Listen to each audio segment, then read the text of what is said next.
Okay, hi, my name is Genevieve, and the claim that I'm going to be refuting is the consequences for violating the cell phone law are insufficient to deter this conduct. The person who has stated this supports her claim with ideas and facts such as cell phone laws, consequences, and real-life stories as her secondary claims. However, today I'm going to be proving why and how their information was insufficient to successfully prove this claim of fact. My response to this claim is that the consequences for violating the cell phone law are sufficient enough, and increasing them would discourage people from texting while driving. Would never discourage people from texting while driving. As a brief overview of my ideas, my secondary claims will be that cell phone laws are strict enough already, more severe consequences would not deter people from breaking the law, and finally, that true stories are not enough to convince people to quit this habit. My first counter-argument is about how cell phone laws are strict enough already and are not important enough to have any further action be taken.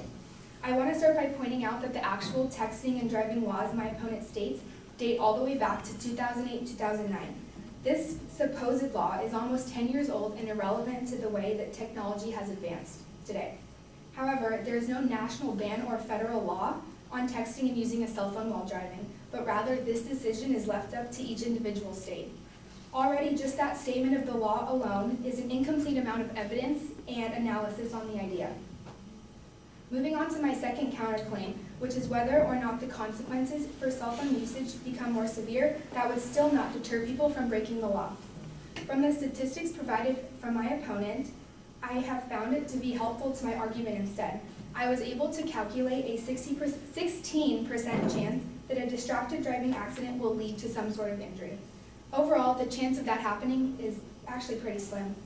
Given the statistics, it is understandable why every day millions of Americans, such as me even, take the risk of using their cell phone while driving. Therefore, greater consequences will never control this unstoppable habit. Therefore, it doesn't seem as if these numbers mean a lot to people, such as lawmakers, to enforce stricter ones. In fact, states such as Arizona, Missouri, and Montana actually still allow texting and driving.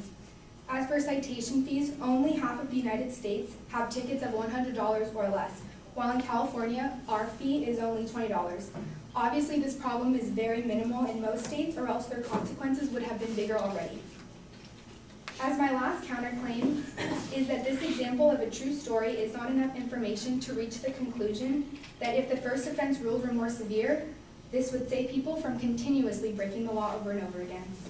As for my advocate's last claim, she provides one real-life story of a distracted driving teenager, hence holding her phone, not a texting and driving teenager, when in fact there are two separate laws in and of itself for these infractions. For example, data I pulled from the NCSL, National Conference of Legislators website, showed that only 16 states prohibit all drivers from using handheld cell phones while driving, while in the other 34 states, drivers are free to hold their cell phone. Her anecdote alone is not a compelling enough argument to conclude that stricter laws would 100% be more helpful to our community, when in reality, more than half of these states allow their citizens to do exactly what this teen has done, hold their phone. Therefore, multiple reliable sources would be more convincing as opposed to the one. However, by still increasing the money you pay for citations will not prevent teenagers, like the one from the story, from doing what they are doing. That phone call cost her life, so obviously it was worth the risk, no matter the consequence and absolutely no matter the cost of any citation. I believe that most Americans would not care if they receive a $20 ticket or not. Therefore, it would be pointless to increase ticket prices or even any other consequences. To end, let me ask you a couple questions. What should the stricter laws be? Jail time? That sounds crazy, right?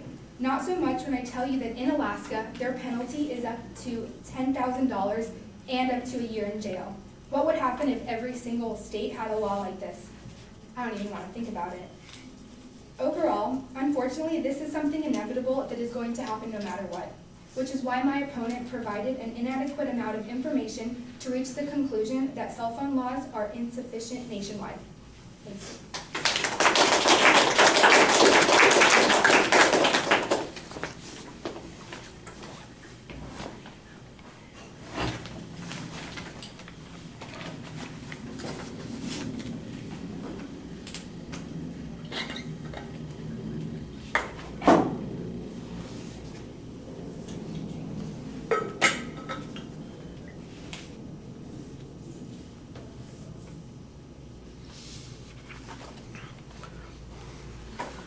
Right. Well, there's a lot of structure at the beginning. You remind us of what the advocate's points are. You preview your points, and then you kind of repeat those previews as you're going through the presentation, maybe a little bit more than necessary.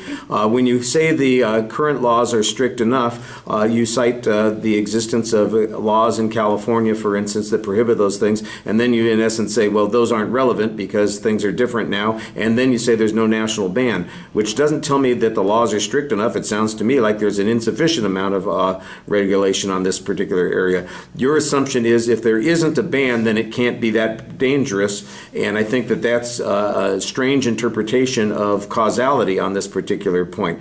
Your argument about the 16%, I don't know what it is you were saying on that particular point. You make a reference to a piece of evidence. You suggest that there's a percentage involved with it, and that it's more likely to lead to injury or less likely to lead to injury. I couldn't tell what your claim was on that particular point. So that was a problem. Now you have evidence that says Arizona, Missouri, and Montana allow people to continue to text while they're driving. So the first question is there any evidence that goes along with that that shows that they have the same amount of texting and driving accidents, a lesser amount of texting, driving accidents, a greater amount of texting, driving accidents? We don't have any evidence on that, so we can't tell whether or not that, the presence or absence of a law is having an impact on that. You say that people aren't really going to worry about that. Half the states who do have penalties have something that's $100 or less. In California, it's only whatever, I think you said $20, $25, something along those lines, and you're suggesting that that's not all that much. Well, that, I think, is the argument that the advocate's presenting, that those things are insufficient to discourage the behavior. Then you kind of make this interesting argument that says, well, if the driver is willing to risk their life in doing that, obviously no penalty is going to happen. Of course, people are making a bad calculation about the driving issue, thinking that they can handle it, whereas there's a difference between,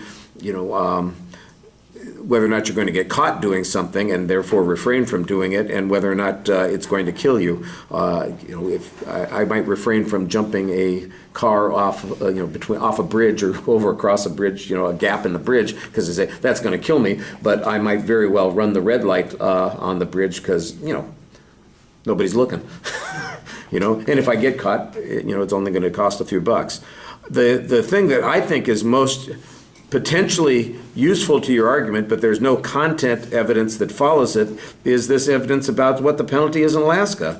They've got a $10,000 penalty, potentially a year in jail for violating the law about texting while driving.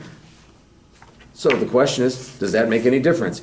If the penalty in California is $100 or less, and the penalty in Alaska is $10,000 or more, does Alaska have substantially less? If they don't have substantially less, that proves your argument that the fine or the penalty is insufficient. But we don't have any data except what the penalty is. We don't have any data about what their rates are. That, I think, is the one place where you would have the clearest argument that would support the position that you're taking. Everything else are just presses, and like I said, some of them I wasn't quite clear on why they affect the legitimacy of the argument that the advocate's presenting.